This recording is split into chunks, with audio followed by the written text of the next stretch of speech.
How goes it? Figured I'd add something to my ADHD channel.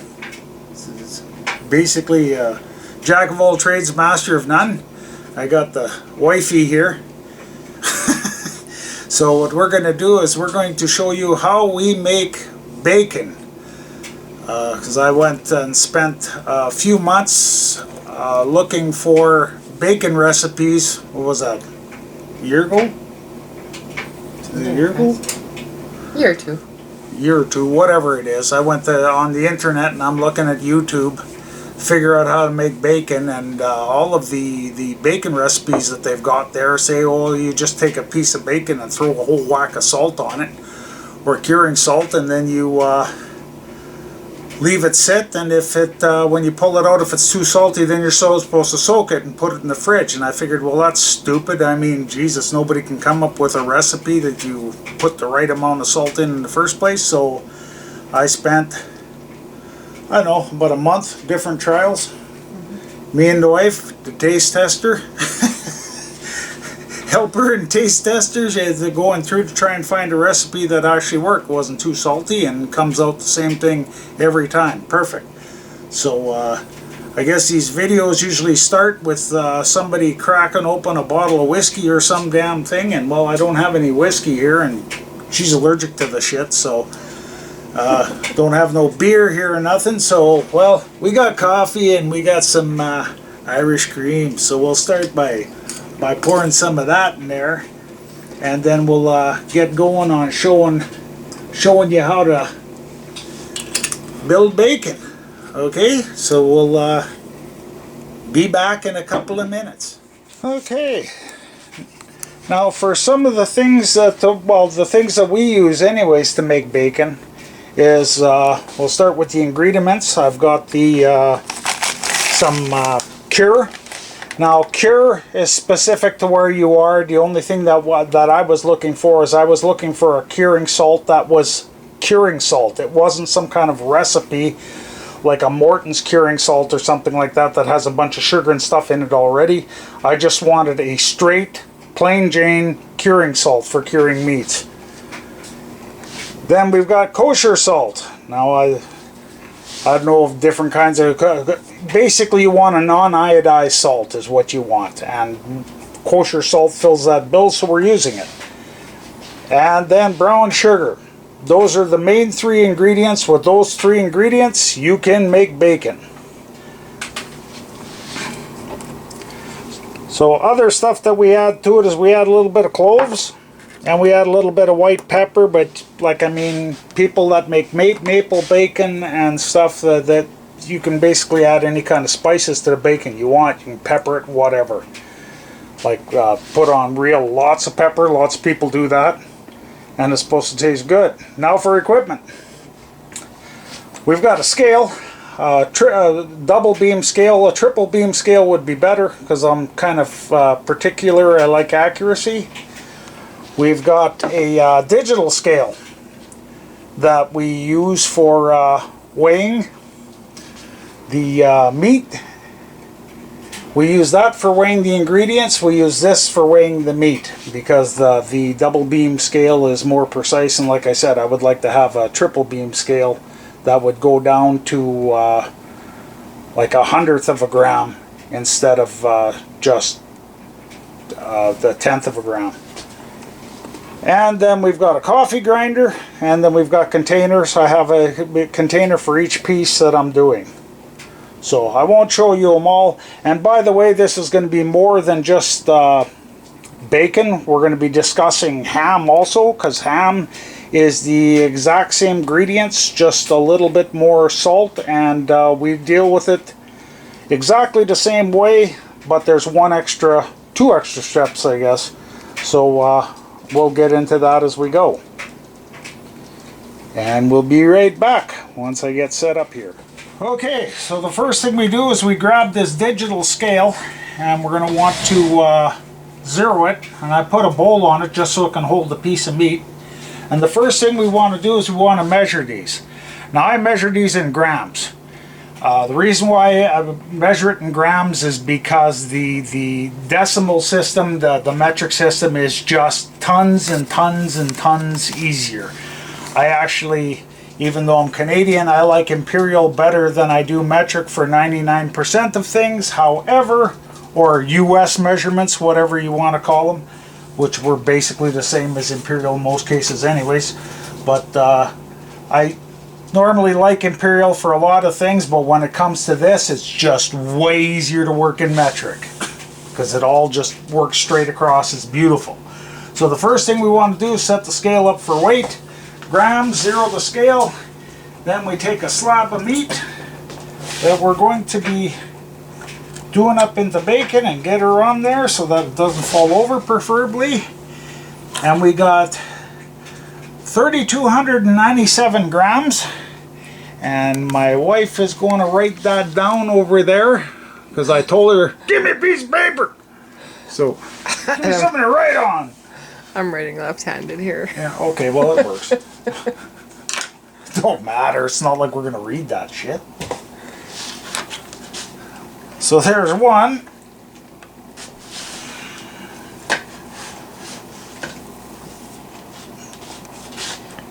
Go with the next one, which is 3,045 grams. Don't forget to write the number on them.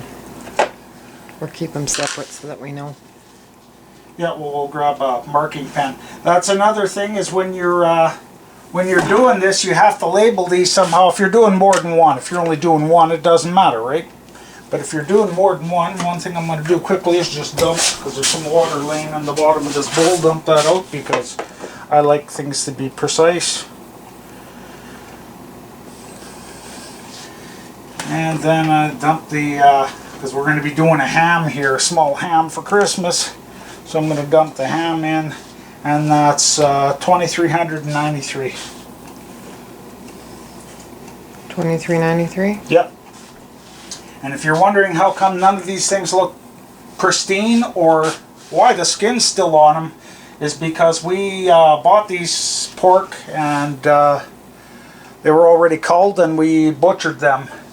So actually I've got a pork and a half. So this is, I think, half of one side. So I've still got another, oh God, 2, 6, 7, 8, 9, about another 10 slabs to do.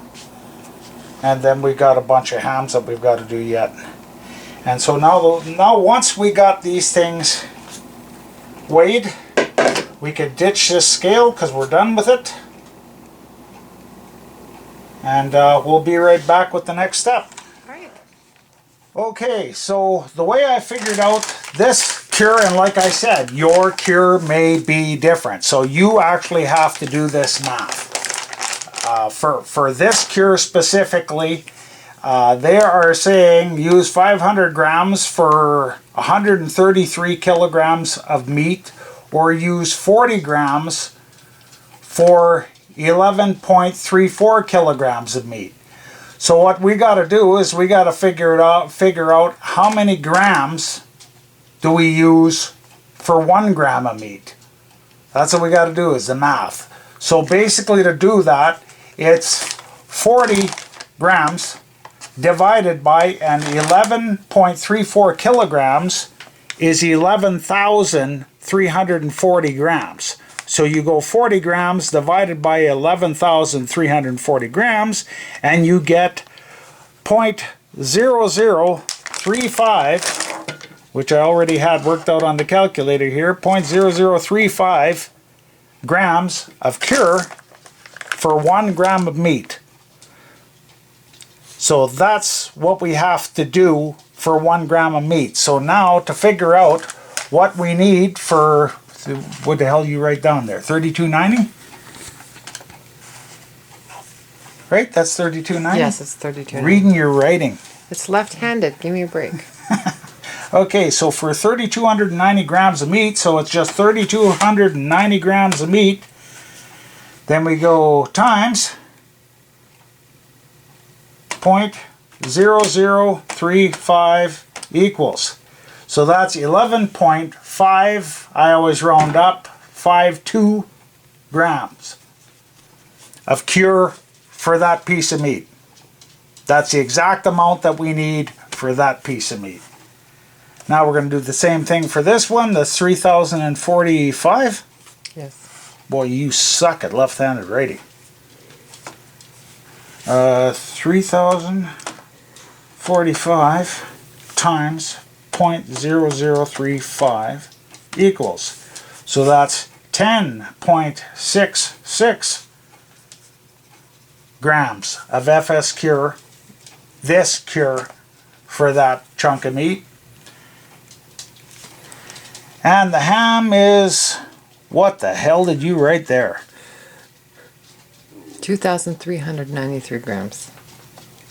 The last one's a 3? Yes. That looks like Chinese. Okay, so 2,393. 2,393.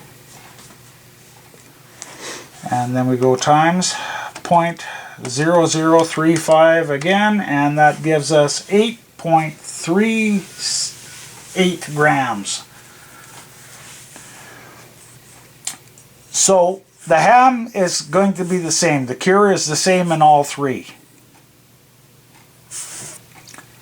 Okay, and then we'll put you on hold here for a second. Oh, probably not. I think we can probably do this besides. Now, we do, is it 1.5% we were doing? Yeah, 1.5% salt. So now, for the salt, the way I've got it figured out where it tastes the best, like you can try it. I would try a small piece like this. If you don't like it, if it's too salty, next time you can drop it down to 1.25, or if you like it salty, jump it up to 2. But this is the way we like it. So it's 1.5%. So you go 3,290 divided by 1.2%. Whoa, I grenaded that. 3,290. 1.5%. I grenaded it again. Boy, I suck. Okay, so let's see here. We got 3,290 times 1.5%. Yeah, 49.35 grams of salt. So that's 3045 times 1.5%. That's 4567 of salt. And the ham, we kind of like the ham to be a little bit saltier, so we go 2% on the ham. So 2% on the ham, 23.93. So 23.93 times 2% is 47.87 on that ham. Or 47.86 actually. Okay, now for the sugar. The sugar is variable. Like, you want to have, the curing salt has to be exact. The curing salt has to be exact to make sure that the product is safe. The salt, you can vary it a little bit up and down because you're using the curing salt, right? Like in the old times, they didn't have curing salt, or when they didn't use curing salt, they just salted the living shit out of it so that it wouldn't go bad on them. They'd just salt the living shit out of it so it wouldn't go bad, and then you would usually dry the hell out of it too, so that it wouldn't go bad. Would make it shelf stable. The sugar, you can basically do what you want. If you want to have it a little bit like sweeter bacon or less sweet, you can add as much or little sugar as you want. You could almost make the bacon candied if you wanted to do it.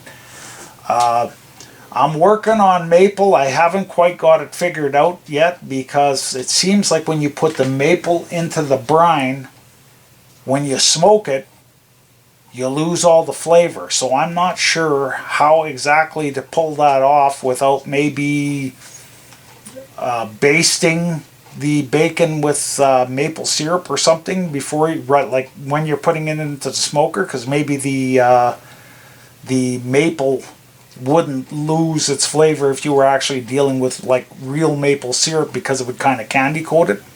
But I haven't got that figured out yet. That'll be another video. I haven't played with it much either. Just ideas, throwing ideas around. Okay, so the sugar is 1%. So 1% is rather, because that's what I'm putting in is 1%. So 1% is rather easy. 32.9, 30.45, and then this is going to be, do you want the ham a little bit sweeter? Well, we usually do. I think we go 1.5% or 2% for sugar. I missed the numbers here. Oh, did you want the bacon and stuff sweeter? Just write down the numbers because I missed them. Okay. So this is sugar. Do you want the bacon a little bit sweeter or no? No, the bacon is fine. Oh, okay. So 32.9, it'd be 1% of that. We got 30.45. And then we've got, where the hell, you didn't write down sugar here? I'll write down sugar here. Sugar. See, I look like I'm writing Chinese too. We'll go 2% on the ham. So, what the hell are we at? 23, so 46. Oh, well, we'll just write that one down. It's the same number. 4780. 4780 grams. That's a 6. That was a 6? Yes. Okay. So those are our numbers. That's the main stuff that we need.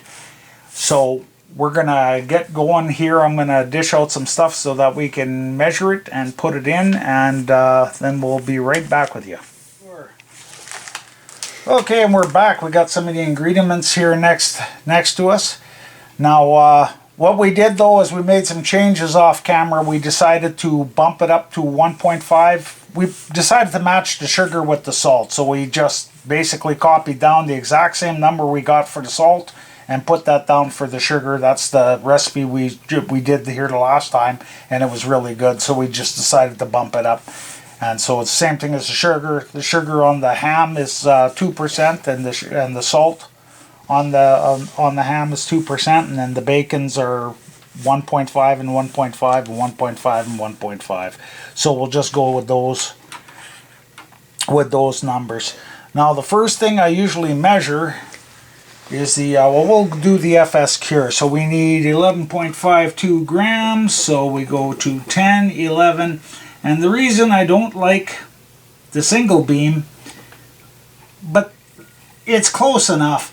Like basically what it is the research that I've done on it is that the cure, the nitrites or nitrates or whatever the hell it is in the cure, is they are fatal with 4 grams. Like if you took 4 grams and ate a 4-gram spoonful, it would be fatal. Like out of there, it would be fatal. It's supposed to kill you if you ate 4 grams. And 4 grams is a hell of a lot. And like, I mean, in this entire big chunk of bacon, there's going to be 11.52 grams. And well, if you ate that entire slab of bacon in one sitting, you'd probably die of a heart attack anyway, so you wouldn't have to worry about the nitrates. So it's not that big of a deal. Plus there's conversion in there, so it becomes less dangerous when it's cooked also. So the thing is that what I'll usually do, because I can get down to basically 11.5, and then I have to guesstimate, because this is 11.52, I just go 11.5, and then I have to guesstimate if I'm going to try and get any more accurate than that. because it only measures down to what is it? Be probably 0.5 is the highest resolution of this scale. So I can't do any better than that. With a triple beam, you could get the 0.52 and do it exact, but I mean 0.2 isn't that big of a deal, or if it's 0.3 or 0.4 or 0.5, if it's 4 grams, that is dangerous. I mean, if you're out one, what is that, a tenth, hundredth of a gram, it won't make any difference. So we're at 11.5 more or less, and then we start putting this stuff in, and as you can see, this is not a high budget outfit. This is an old scale that I had, which works just fine, but it's not, we're not the high budget outfit here. You don't need a bunch of money to do this. I mean, you can probably go on eBay and Amazon and pick up an old scale like this.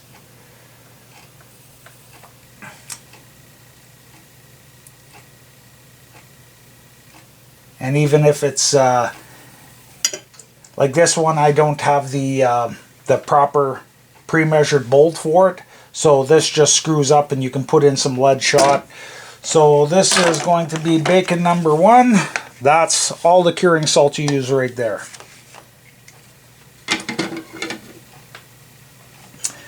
Bacon number 2 is 10.66. So we'll go 10 point, a little bit over 5.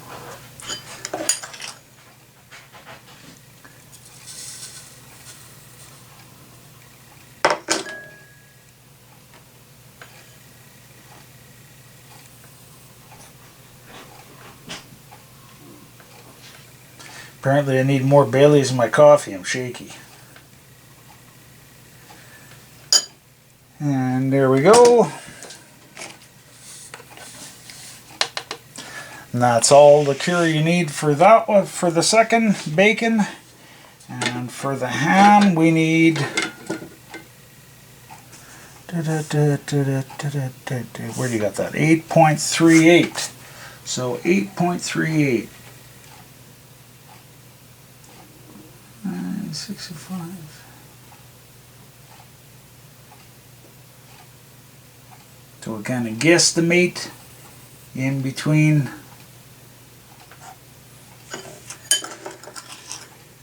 there to get our number. Pretty close. Did I overdo it?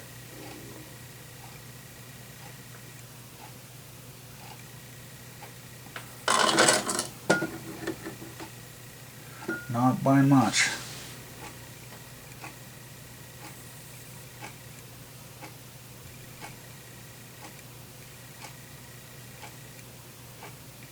And there we are. And that's the FS cure for the ham. So that's the curing salts. Done. Now we'll grab that and put that back on there. We can get this bag of this container of curing salts we'll put back in the bag. Now for salt we want 49.35 grams. So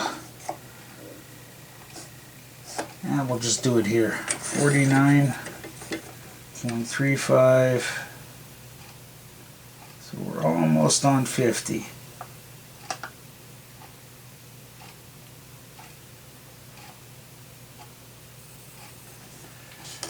Ta-da! Make sure that's zeroed.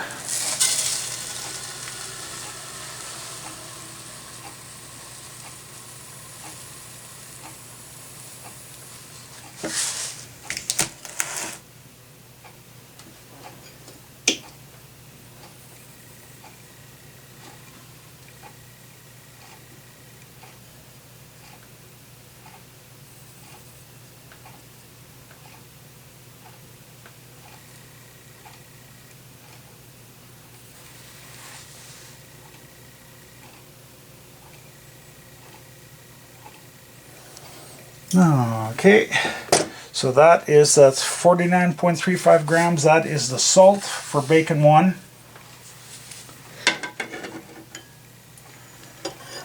What's the second one? 45.67.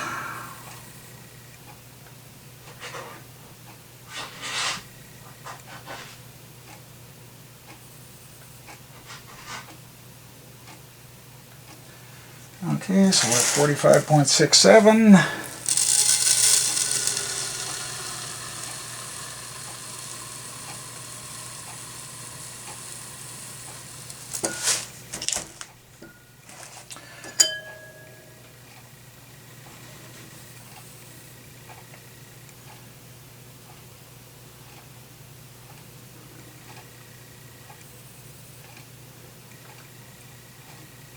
Shit, perfect.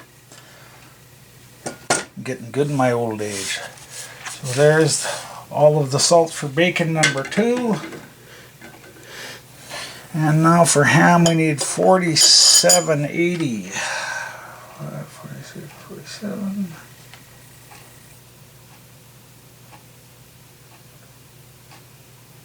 Almost 48. And like I said, you don't have to worry too much about absolute precision with when it comes to the salt. I mean, if you're 1/10 of a gram out, it's not a big deal.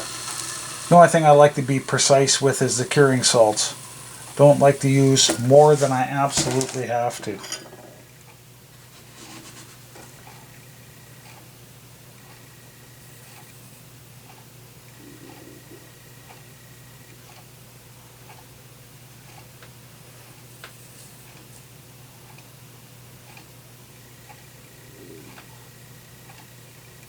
And we're there.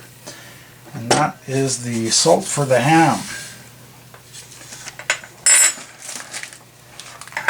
Now the brown sugar.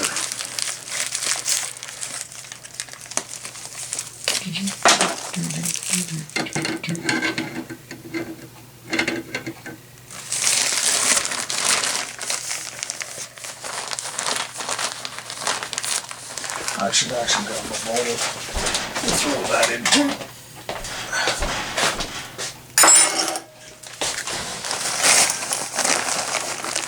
Because this stuff comes out so lumpy and sticky.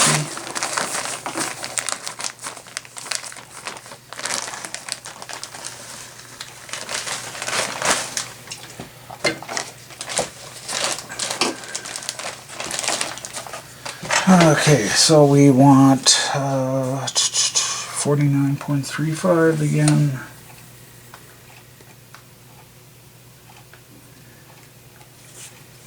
And like I said, once again, the sugar doesn't have to be precise either.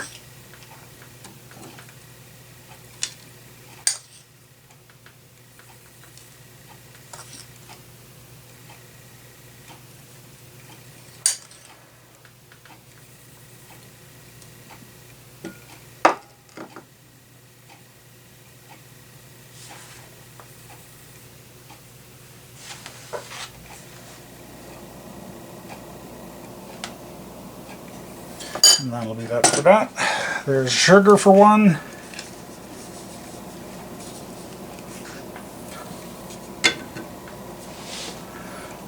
We got 45.67 it was.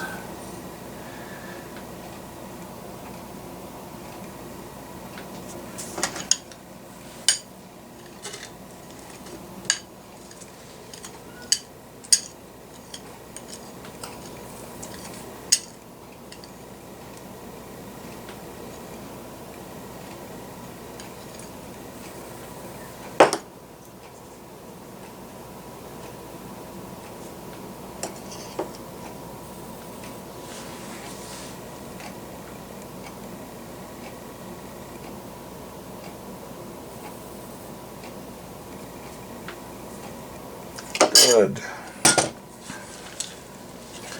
I keep saying it doesn't have to be precise, and I'm sitting here. Oh, I have to clean that up. Keep saying it don't have to be precise, and then I'm sitting here all anal measuring everything. That's funny.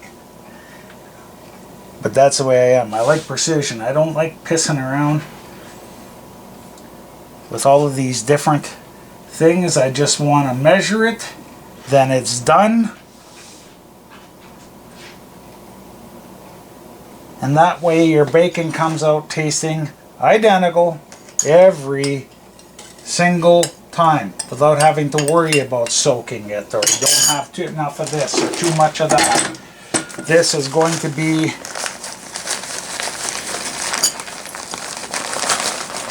one slab of bacon to the next is going to taste identical. The same.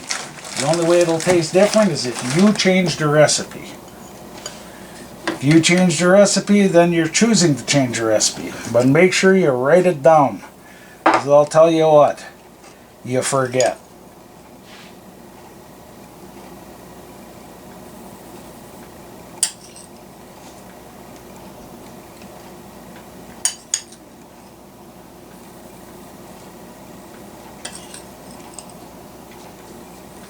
Oh wait, you can take all that too?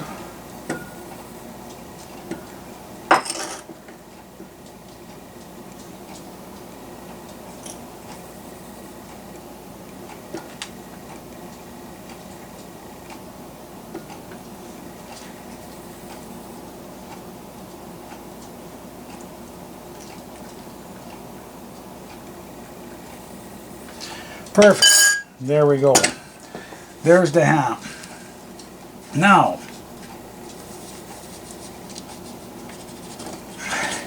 the only thing I do for a recipe, the table's clean anyway, so we can wipe that up, put that in there.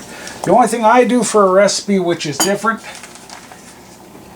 than just the base ingredients is I add, what do we add, a quarter or a half teaspoon? Quarter teaspoon white. Quarter teaspoon? Okay, I add a quarter teaspoon of cloves. More or less to each one. Gives it a good flavor.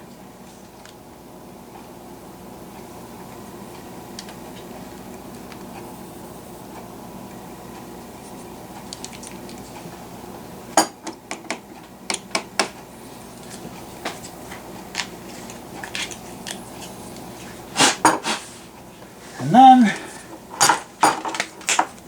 we add a quarter teaspoon of white pepper.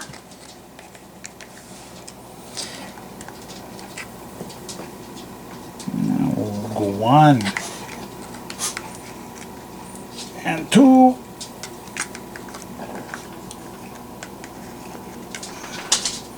and three. Now if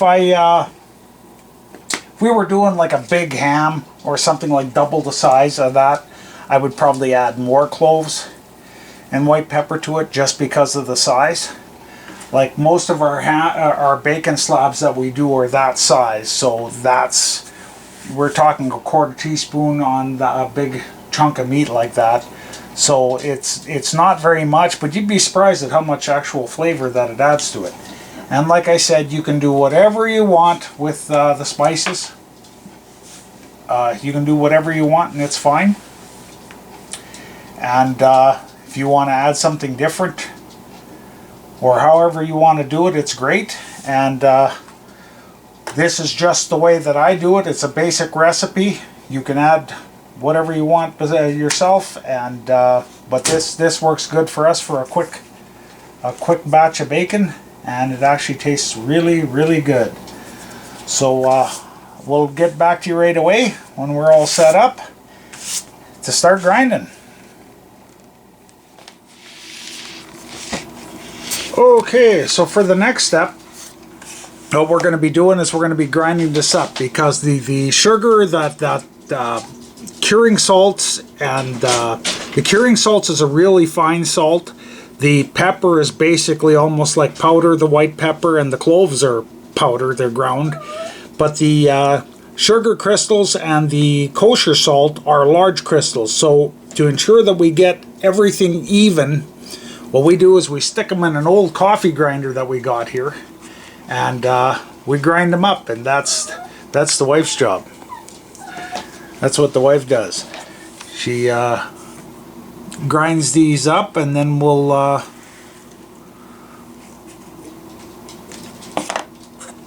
the The only thing is when you're grinding these, make sure, like I said, not a high price outfit there. The damn coffee grinder's busted. We used a toothpick to push the button. But when you grind these, you have to make sure that when you grind it turns to powder, but it turns to a real fine powder, almost like a concrete. So you have to make sure that you shake it as you do it, because otherwise you can burn out your grinder. It'll all pack in underneath the blades, and it'll be hard to do it. So you have to kind of shake it as you grind it.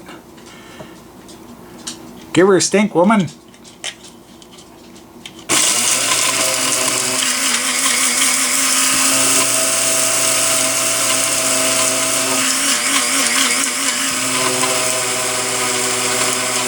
You can hear the grinder slowing down, and that's exactly what that is. It's grinding down to a powder and it's packing.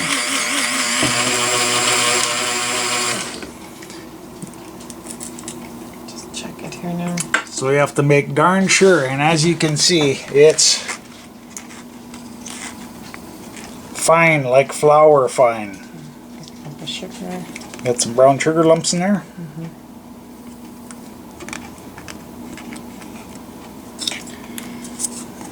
When you grind it, just shake the hell out of it so it's hitting the lid.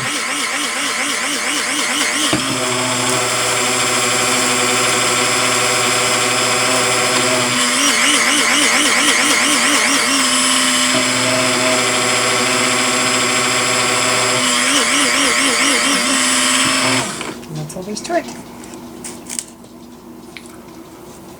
Yeah, and that's probably going to be good enough, as long as there's no brown sugar stuck in the bottom. So we'll do up the rest and then we'll show you after. What's that? We'll do up the rest and then we'll show you the finished Yeah. product. Yep. So dump it in there.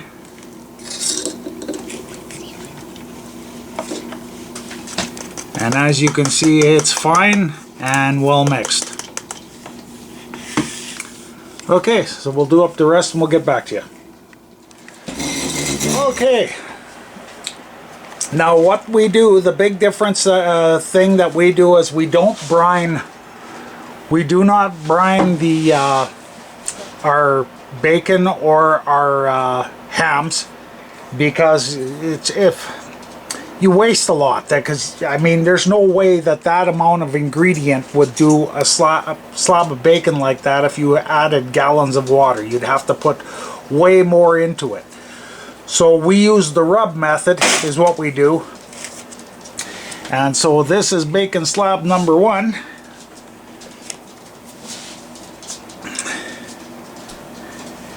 And the wife is just going to dump it on there, and you want to rub it into every area you can. Make sure you get it into absolutely every spot.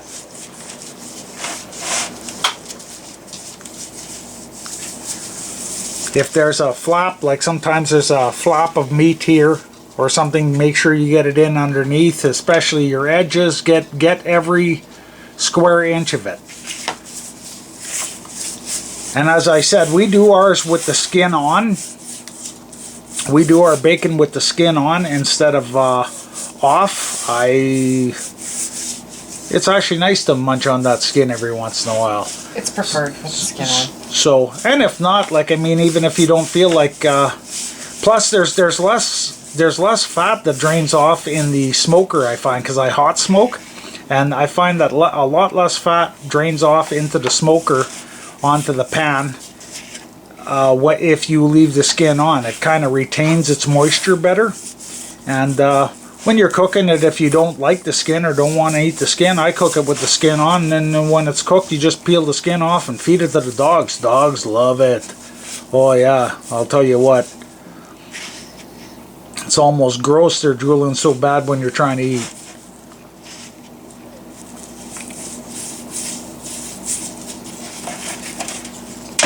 And both sides, we do the skin side also. Just get the cans.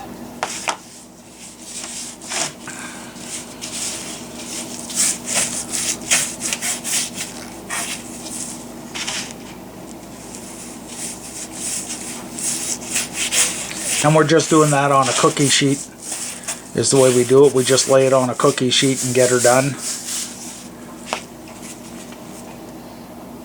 Gloves are important. Yeah, you want to wear gloves because that salt, curing salts, and the salt is hard on the skin. So it's good point. Safety first. Well, you do it a couple times, you figure it out real fast. Oh, come on. Can't complain too much. The good Lord gave you skin that keeps on growing. So what if you lose a couple of layers?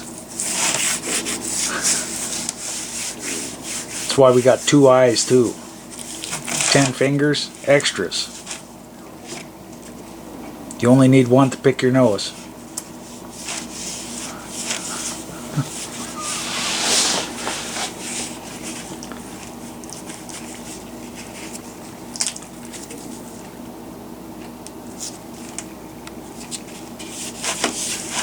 Double check the other side, make sure I got all the crevices right away. I labeled the bags with the numbers and the dates. Oops. I labeled the bags with the numbers and the dates so that we can turn them every day. And we know how long they've been in the fridge and the date they go in. Yeah, we'll discuss that right away. We'll show that.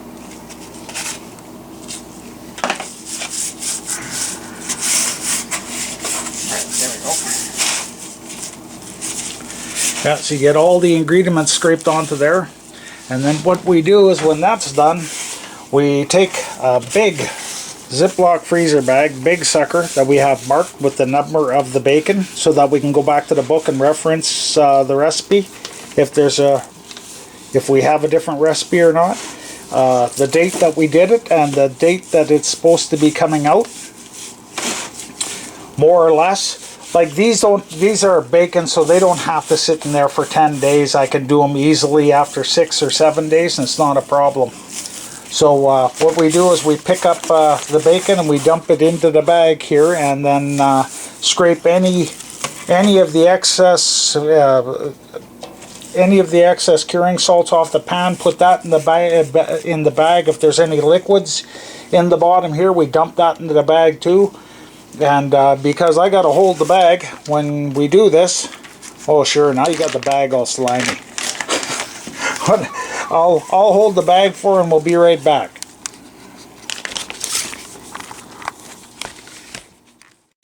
Okay, so we got the bacons all done up and ready to go into the fridge. And we're down to the ham here now. Now the difference with the ham is because the bacon slabs are... The way it works is the cure can penetrate about a 1/4 inch of meat per day. And because it's double-sided, right? So it's penetrating a 1/4 inch and a 1/4 inch and a 1/4 inch and a 1/4 inch every day, right? But it's double-sided, the bacon slab, and it's thin, so it's penetrating a 1/4 inch from each side. So if you figure out you got about let's say a 2-inch thick slab of bacon, it should be able to do that in about 4 days. It's going to be cured and ready to go into the smoker. Now the thing is with ham, hams are usually much thicker, as you can see, and that's the thin end. So with the ham, what we do is we inject a whole bunch of the fluid in there. So what we do is we take half of the ingredients that we have for the ham, which is there. We take half of the ingredients, we rub it on the outside of the ham, and then we take half of the ingredients and we put it in one of these tea steep dew flickers, just cheap one we picked up used, tea steep dew flickers with some hot water boiled in the kettle, and we steep it. And the reason for that is because when you inject, because of the cloves and the white pepper, like the salt dissolves, the curing salt dissolves, the sugar dissolves, but the cloves and the white pepper obviously aren't going to dissolve. They're spices. So what happens is if you don't use a coffee steep, then anywhere you put the injection needle in, you end up with a trail that's got like a needle mark in the meat that's actually got a stripe of cloves and white pepper in there, which I don't like. It doesn't make it, it's not appetizing to look at. It doesn't taste any different really because all the flavor goes into the meat. However, by that line it can be a little bit stronger with cloves. So what I do is I steep it as a tea in there and then just take the liquid and inject it into the meat. And the way I do that is I inject it just about every inch. Just about every inch. I shove the needle in, inject and pull out. Same thing, inject and pull out, and the whole thing over the entire piece of meat. And then basically it's ready to go in just about the same amount of time as the bacon. Like I usually leave them in there longer because you've got the exact right ingredients. You don't have to rush or worry about it getting too much of this or too much of that because it's the exact right ingredients. You can leave them sit. Well, it's ready, it'd be ready in 5 days, but if you haven't got time, leave it in there for 10. Who cares? It's the right ingredients. You want them going in, and once they're in, that's it. You can't get more, right? So, yeah, so I'll just get this thing steeping. And Tanya will start rubbing. The other half is just rubbed on the outside, just like the bacon was. It's rubbed on the outside just exactly like the bacon was, and the only difference is, like I said, we take the injection needle and we inject it with the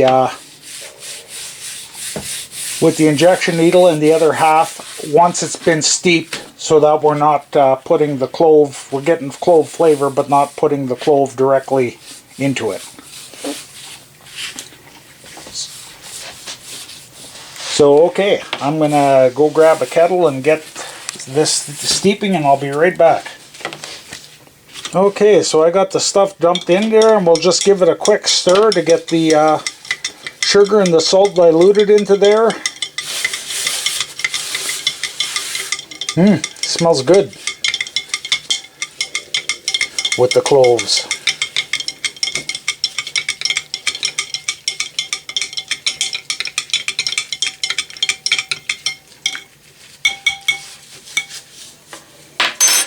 And now we can put this dew flicker on there, and we'll just wait for a bit. And the wife has got that all rubbed down already.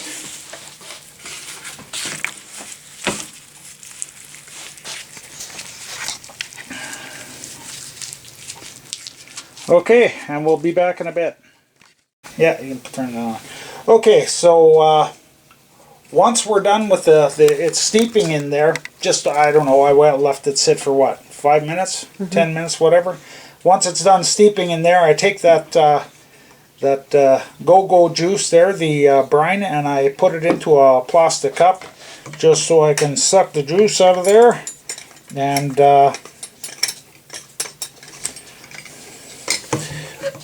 we'll suck up a bunch of brine. And then, like I said, about every inch.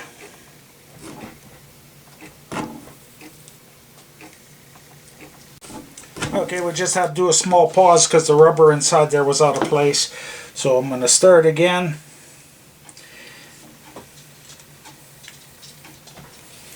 And as you can see, it squirts all over the place, which is why you want to be a little bit gentle. And like I said, about every inch.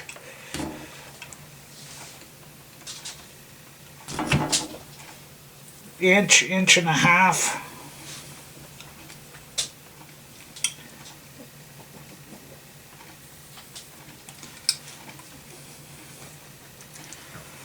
And if you have a ham that's got a bone in it, you want to make sure you get real good around the bone.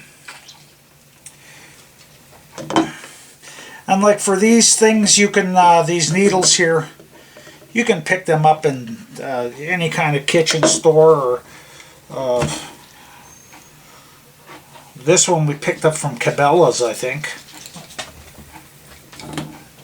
However, Cabela's stuff is usually, at least here in Canada, it's usually pretty high priced. And if you're Make sure you get right down to the bottom on these. And I just pepper it all over the place till I've got all this stuff used. Because it's not only injecting the brine in, but it's giving a place, because all this goes into the bag, everything, the extra liquid, the whole works. So it's giving places for that to penetrate, right? So, I mean, even if your ham is 4 inches thick, if there's a needle hole every few inches, or, sorry, inch and a half, then the brine can get into that needle hole. And if you run out of juice, then you just go down to the bottom of the pan. Yeah, you just go down to the bottom of the pan and grab some more. Okay, so we'll get back to you in a bit. You don't need to. So, we got the ham into the bag, and like I said, we took the bag, all the juice that was in the pan, anything that was left in the cup, and we dumped it all in there after injecting it. We've got the bacon, and what she's doing is she's taking most of the air out of there, out of these bags. Most of them, you want them laying flat. And then we put them, lay them on the sheet and put them into the fridge.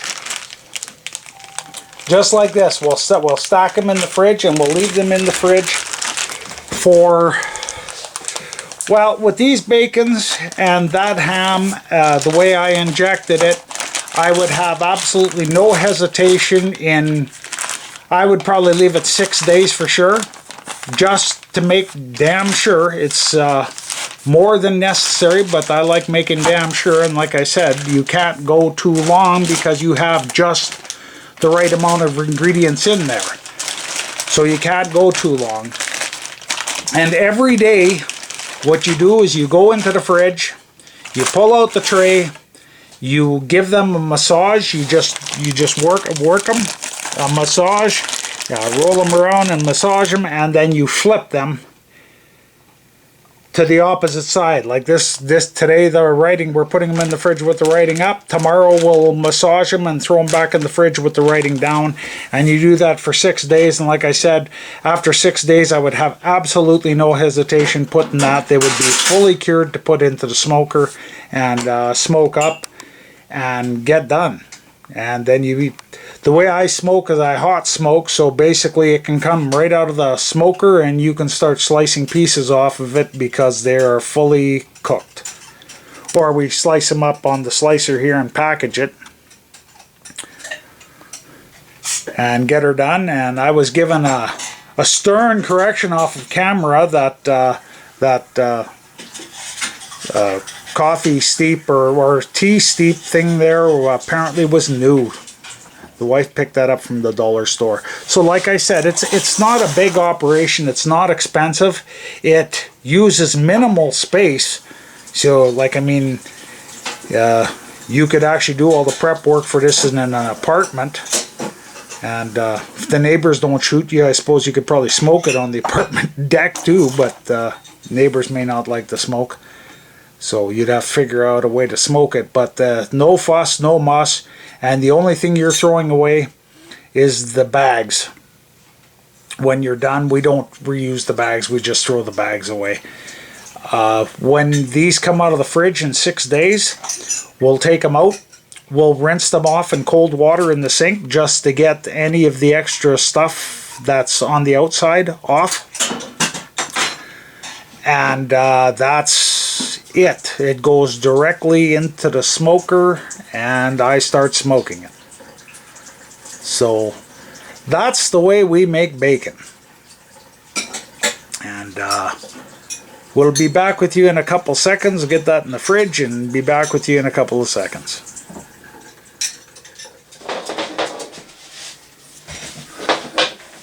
Okay, so there it is. We got 2 big slabs of bacon. So it'll be, what, over 6 kilograms of bacon. So that'd be what, 12 pounds? Over 12 pounds. Right? No.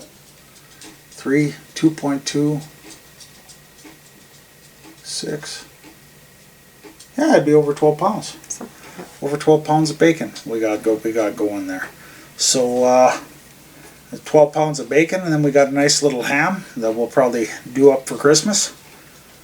And when it comes to cooking, it comes out fully cooked, but the wife puts it in the roaster and does her magic to it to make it taste good anyway. So it tastes better than it already does, but you can slice it right up and eat it after I'm done smoking it anyway.